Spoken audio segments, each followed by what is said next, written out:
নমস্কার সবাইকে, আবার একটা নতুন দারুণ রেসিপি নিয়ে চলে এসেছি আপনাদের সবার সামনে। আশা করি সবার খুব ভালো লাগবে।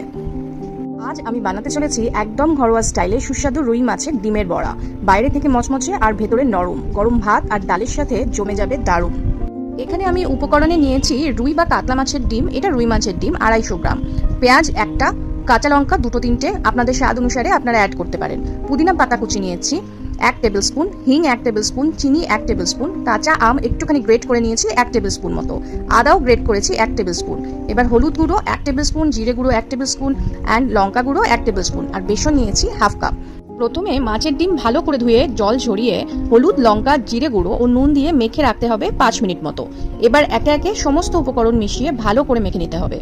কড়াইতে পরিমাণ মতন সর্ষের তেল গরম করে বড়ার মতো করে তেলে ছাড়বো। গ্যাস স্লো করে ঢাকা দিয়ে ভাজবো। দুপাশ হালকা বাদামি করে ভেজে তুলে রাখতে হবে। ভাত, ডাল বা খিচুড়ির সঙ্গে পরিবেশন করুন আর দেখুন কেমন মজা।